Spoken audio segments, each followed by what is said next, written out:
അപ്പോൾ എൻ്റെ കുറേ കാലമായിട്ടുള്ള ഡൗട്ടാണ്. നിങ്ങൾക്ക് പലർക്കും ഈ ഒരു സംശയം ഉണ്ടായിട്ടുണ്ടാവുമെന്ന് എനിക്കറിയാം. വീട്ടിലിരിക്കുമ്പോൾ സൺസ്ക്രീൻ വേണോ വേണ്ടയോ എന്നുള്ളത്. പിന്നെ ഇന്ന് വെയിലൊന്നും ഇല്ലാലോ, ഇന്നിനി പുറത്ത് പോകുമ്പോൾ എന്തിനാ അപ്പോൾ സൺസ്ക്രീൻ, വെയിലത്ത് മാത്രം ഇട്ടാൽ പോരെ സൺസ്ക്രീൻ എന്നുള്ള ഒരു ഡൗട്ട് നമുക്ക് എല്ലാവർക്കും ഉണ്ടാവും. എല്ലാവർക്കും തന്നെ പൊതുവേ ഞാൻ പറയുന്നില്ല, നമുക്ക് പലർക്കും ഇങ്ങനെ ഒരു സംശയം ഉണ്ടായിട്ടുണ്ട്. അതേതായാലും ഞാൻ ഇന്നലെ പോയിട്ട് പരീക്ഷിച്ചിട്ടുണ്ട്. ഇതിൻ്റെ റിസൾട്ട് ഞാൻ പറഞ്ഞുതരാം, ഞാൻ ലാസ്റ്റ് പറഞ്ഞുതരാം. വീഡിയോയിലോട്ട് പോകുന്ന മുന്നേ ഇതുപോലുള്ള വീഡിയോസ് നിങ്ങൾക്ക് ഇഷ്ടമാണെങ്കിൽ സബ്സ്ക്രൈബ് ചെയ്യുക, കൂടെയുള്ള ബെല്ലൈക്കൺ അമർത്താൻ മറക്കല്ലേ. പിന്നെ ലൈക്ക് ചെയ്യുക, കമൻറ്റ് ചെയ്യുക. അപ്പോൾ ഞാനെൻ്റെ കയ്യിൻ്റെ ഇത്രയും ഭാഗത്ത് സൺസ്ക്രീൻ നല്ല തിക്കായിട്ട് തന്നെ അപ്ലൈ ചെയ്ത് കൊടുക്കുന്നുണ്ട്. നന്നായിട്ട് ബ്ലെൻഡ് ചെയ്യുന്നുണ്ട്. അപ്പോൾ ഞാൻ എടുത്തിട്ടുള്ളത് SPF 50 PA++++4+ വരുന്നതാണ് എടുത്തിട്ട്. അപ്പോൾ അപ്ലൈ ചെയ്തു ഒരു 20 മിനിറ്റ്സ് വെയിറ്റ് ചെയ്തിട്ട് ഞാൻ ടെറസിലേക്ക് പോവുകയാണ്. അപ്പോൾ സമയം 11:30 ആയിട്ടുണ്ട്. അപ്പോൾ ഞാൻ ടെറസിലേക്ക് പോവുകയാണ്. അപ്പോൾ ഞാൻ ടെറസിൽ വന്നപ്പോൾ അങ്ങനെ ഭയങ്കരമായിട്ടുള്ളൊരു വെയിലൊന്നുമില്ല. സാധാരണ ഒരു നോർമലായിട്ടുള്ളൊരു അന്തരീക്ഷമായിരുന്നു. പക്ഷേ UV ഇൻഡെക്സ് ഹൈ ആയിരുന്നു ആ സമയത്ത്. നമ്മളുണ്ടല്ലോ എപ്പോഴും പുറത്ത് പോകുമ്പോൾ UV ഇൻഡെക്സ് നോക്കണം. നമ്മൾ സാധാരണ വിചാരിക്കും വെയിലൊന്നുമില്ല, കുഴപ്പമില്ല, സൺസ്ക്രീൻ വേണ്ട, കുട വേണ്ട എന്നെല്ലാം വിചാരിച്ചിട്ട് നമ്മളങ്ങ് പുറത്തേക്ക് ഇറങ്ങും. പക്ഷേ ഇത് UV ഇൻഡെക്സ് ചെക്ക് ചെയ്യണം നമ്മളെപ്പോഴും ഇറങ്ങുമ്പോൾ.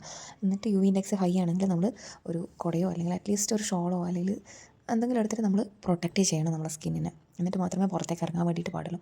ഇല്ലെങ്കിൽ സൺബേൺ ഉണ്ടാവും. അപ്പോൾ ഞാൻ സൺസ്ക്രീൻ തന്നെ നമുക്ക് 100% പ്രൊട്ടക്ഷൻ പറയുന്നില്ലല്ലോ. അതുകൊണ്ട് ഞാൻ എൻ്റെ മുഖം ഒരു ഷോൾ വെച്ചിട്ട് കവർ ചെയ്ത് കൊടുക്കുന്നുണ്ട്. കാരണം അവിടെ പരീക്ഷിക്കാനുള്ള ധൈര്യം എനിക്കില്ലായിരുന്നു.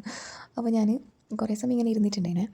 ഒരു 45 മിനിറ്റ് ഇരിക്കാമെന്ന് ഞാൻ വിചാരിച്ചിട്ടുണ്ടായിരുന്നു. പക്ഷേ ഒരു 30 മിനിറ്റ്സ് മാത്രമേ ഞാൻ ഇരുന്നിട്ടുണ്ടായിരുന്നു. കാരണം ഞാൻ പറഞ്ഞല്ലോ UV ഇൻഡെക്സ് ഹൈ ആയിരുന്നു. അതുകൊണ്ട് ഞാൻ വിചാരിച്ചു മതി, അധികം ഇരിക്കേണ്ട, സൺബേൺ ഉണ്ടാകും. കാരണം നമ്മളിങ്ങനെ ഇരുന്നുകൊണ്ട് ഞാൻ ഒന്നാമത് വെള്ളം എടുത്തിട്ടില്ല, പിന്നെ വാച്ചും എടുത്തിട്ടുണ്ടായിരുന്നില്ല സമയം നോക്കാൻ വേണ്ടിയിട്ട്. അത് വെള്ളം എടുക്കാത്തതുകൊണ്ട് നമ്മളിങ്ങനെ ഇരുന്നുകൊണ്ട് നിൽക്കുമ്പോൾ ഇത് UV ഇൻഡെക്സ് നോക്കിയിട്ട് പോയപ്പോൾ ഹൈ ആണെന്ന് കണ്ട്.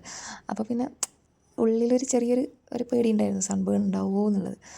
അപ്പോൾ ആ ഒരു പേടി കൊണ്ടാണെന്ന് അറിയില്ല, കുറച്ച് സമയം ഇരുന്നപ്പോൾ തന്നെ എനിക്ക് കാലിന് മേലെന്നും ശരീരത്തിൽ നിന്ന് മൊത്തത്തിൽ എന്തെല്ലോ ഒരു അസ്വസ്ഥത പോലെയൊക്കെ തോന്നിയിട്ടുണ്ടായിരുന്നു.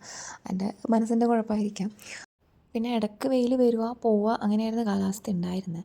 പക്ഷേ ഒരു കൺസിസ്റ്റൻ്റായിട്ട് ഇങ്ങനെ വെയിലുണ്ടാവുക അല്ലെങ്കിൽ തണൽ അങ്ങനെ ആയിരുന്നില്ല. പക്ഷേ കുറേ സമയം വെയിൽ വന്നിട്ടുമില്ല, ഇടയ്ക്കൊന്ന് വന്നിട്ട് വിരുന്നുകാർ വരുന്ന പോലെ വന്നിട്ട് പോയിട്ടുണ്ടായിരുന്നു. അപ്പോൾ ഞാൻ റിസൾട്ട് കാണിച്ചു തരാം. അപ്പോൾ ഇതാണ് എൻ്റെ റിസൾട്ട്. നിങ്ങൾക്ക് ഇത് എത്രത്തോളം ക്ലിയർ ആകുന്നുണ്ടെന്ന് എനിക്ക് അറിഞ്ഞൂടാ. പക്ഷേ എൻ്റെ സ്കിന്ന് പെട്ടെന്ന് ടാനാകുന്ന സ്കിന്നാണ്. പക്ഷേ ഇത്രത്തോളം എൻ്റെ സ്കിന്നിൽ മാറ്റം വന്നിട്ടുണ്ട്. ആ ഒരു സൺസ്ക്രീൻ യൂസ് ചെയ്തെടുത്ത് കുറച്ച് പ്രൊട്ടക്ഷനും കിട്ടിയിട്ടുണ്ട്. യൂസ് ചെയ്യാത്ത ഭാഗം നിങ്ങൾക്ക് കാണുമ്പോൾ മനസ്സിലാകുന്നുണ്ടാവുമെന്ന് വിചാരിക്കുന്നു.